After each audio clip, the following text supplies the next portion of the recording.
কাঠবিড়ালির পিঠে 3টি দাগের রহস্য। ভগবান রামচন্দ্র শুধুমাত্র একজন মর্যাদা পুরুষোত্তম রাজা ছিলেন তা নয়, তিনি হচ্ছেন পরমেশ্বর ভগবান শ্রী বিষ্ণুর অবতার। কিন্তু অনেকে জানেন না যে একবার একটি ছোট্ট কাঠবিড়ালি ভগবান রামকে সাহায্য করেছিল। সেটা কিভাবে সাহায্য করেছিল, চলুন তবে সে ঘটনাটি জেনে নেওয়া যাক। যারা এখনও চ্যানেলটি সাবস্ক্রাইব করেননি তারা প্লিজ চ্যানেলটি সাবস্ক্রাইব করে পাশে থাকবেন। দুর্ধর্ষ পরাক্রমশালী অসুর রাবণ ভগবান রামচন্দ্র পত্নী সীতা মাকে অপহরণ করেন। তখন বিষণ্ণ রাম এবং ভাই লক্ষ্মণ সহ সীতা দেবীর খোঁজে তারা বের হলেন।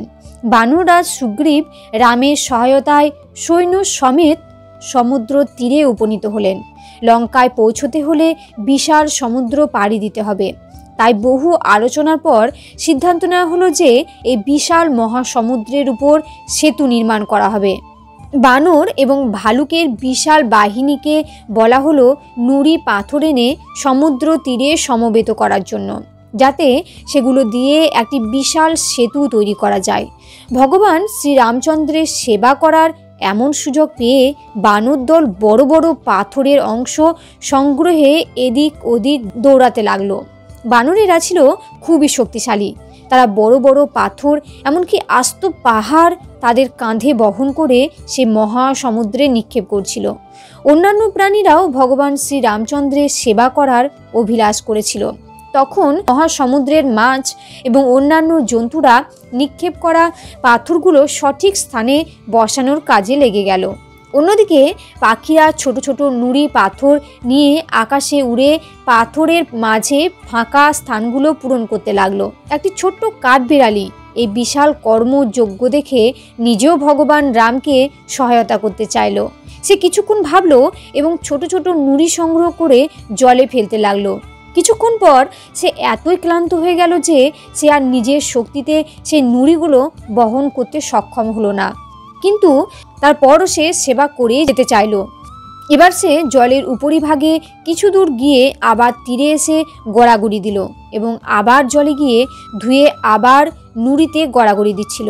এভাবে যত বেশি সম্ভব গায়ে বালি লাগিয়ে সমুদ্রে ফেলতে চেষ্টা করলো কাঠবিড়ালি। কিন্তু এই ক্ষুদ্র বালির কণাগুলো এই বড় বিশাল নির্মাণযজ্ঞে কতটুকুই বা সহায়তা করতে পারে। কিন্তু এই ছোট্ট কাঠবিড়ালিটির প্রচেষ্টার কারণে সে বড় বড় পাথর বহনকারী বানরদের পথের সম্মুখে এসে তাদের কাজে ব্যাঘাত সৃষ্টি করতে লাগলো। বানরগণ চিৎকার করে তাকে পথ থেকে সরে যেতে বলল। তখন ছোট্ট কাঠবিড়ালিটি তাদের বলল, হে ভ্রাতাগণ, আমিও আপনাদের সাহায্য করতে চাই। আমি এই সেতু নির্মাণের অংশ হিসাবে কিছু বালি নিক্ষেপ করছি, কৃপা করে আমাকে ভৎসনা করবেন না।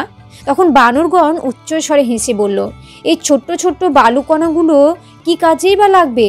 আমাদের বহন করা এই বিশাল পাথরের তুলনায় নুড়িগুলোর কোনো মূল্যই নেই। কিন্তু কাঠবিড়ালিটি তার সেবা না কমিয়ে নীরবে সেবা চালিয়ে যেতে লাগলো। অবশেষে বিরক্ত হয়ে একটি বানর সে কাঠবিড়ালিটিকে ধরে জলে নিক্ষেপ করলেন।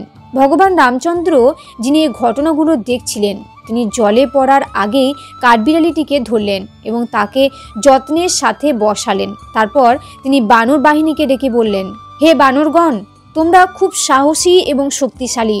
তোমরা অনেক বড় বড় পাথর বোঝাই করে সমুদ্রে ফেলে দারুণ কাজ করছো। কিন্তু তোমরা লক্ষ্য করোনি যে এই কাঠবিড়ালির মতো ছোট ছোট জীবেরা পাথরের মাঝামাঝি স্থানগুলো ভরাট করছে। তোমরা কি বুঝতে পারছো না যে এই ছোট্ট ছোট্ট নুড়ি পাথরগুলো সমগ্র নির্মাণ কাজগুলো আবদ্ধ করছে এবং এটিকে আরও শক্তিশালী করছে?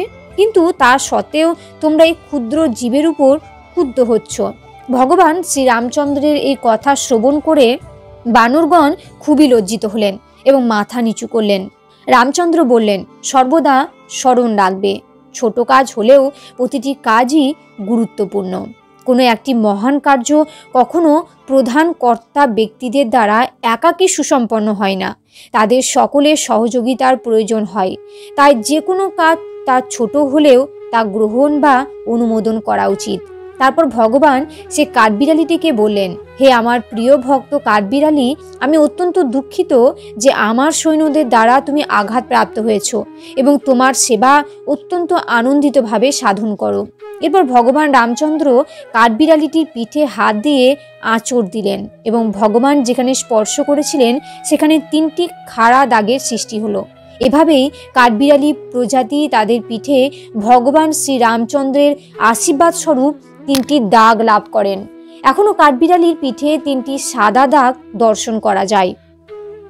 যদিও তাদের পূর্বপুরুষ সেই কাঠবিড়ালিটি একটি ক্ষুদ্র সেবার মাধ্যমে ভগবান শ্রী রামচন্দ্রের সেবা করার মাধ্যমে এই আশীর্বাদ প্রাপ্ত হয়েছিলেন, তাই ভগবানের উদ্দেশ্যে সম্পাদনকারী যে কোনো ক্ষুদ্র কাজকে ও সেবা হিসাবে গ্রহণ করা উচিত এবং মনে রাখা উচিত যে আমাদের ক্ষুদ্র সেবাতেও ভগবান সন্তুষ্ট হন এবং এভাবে ক্ষুদ্র ক্ষুদ্র সেবার মাধ্যমে ও ভগবানের কৃপা ও আশীর্বাদ লাভ করা যায়।